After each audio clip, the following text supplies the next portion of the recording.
name is Brother Basil Valenti, and I'm here today with Father Joe Nangle. Joe Nangle is a counselor for Holy Name Province, and he's going to speak with us today also about the long and awaited encyclical from Pope Francis, Laudato Si.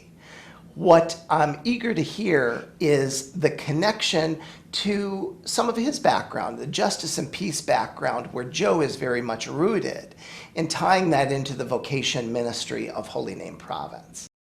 The conservative politicians, as we know, are criticizing Francis, the Pope, for even addressing this question. They're saying that it's not his competence to be talking about these kinds of things or to be offering suggestions for care for creation. For me, as a person of faith, every economic decision is a theological statement. It seems to me that the Pope has every right, in fact a duty, as the leader of the Catholic community of the world, 1,200,000,000 of us across the globe, to say, take a look at this. This is a very important issue. And for the rest of humanity, too, he's become such a great figure in modern history.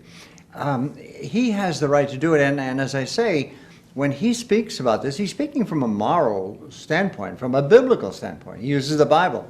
And of course, the Bible is really an ecological statement as well. So I don't agree in any way with the criticisms that are coming from certain sectors, economic, political, saying that the Pope has no right to address these questions. I hope that we will continue the debate about this encyclical. It's not the final word on ecology. It's something that he has put out there, and I think with the intent to stimulate debate across the planet.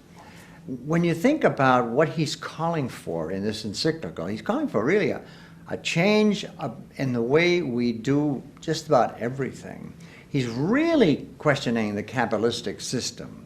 And that really is a subject of much debate. It's a very complex issue.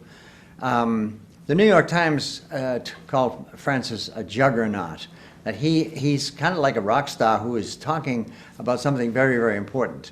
And, but he's a humble enough man not to feel like he has said the last word. So what comes next, I think, is an ongoing debate about the different aspects of his encyclical, of his take on the questions of the planet.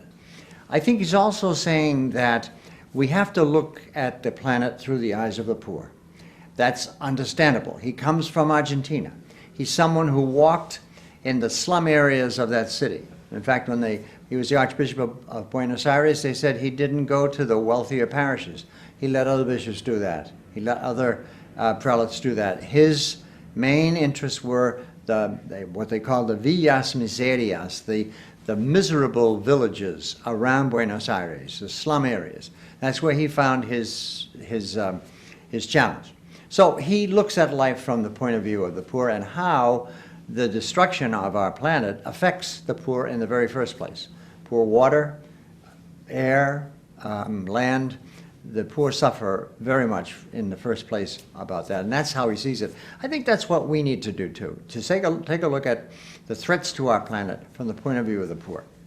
Our vocation office uses a wonderful phrase to people who are making decisions in their lives. Are you called to be a Franciscan?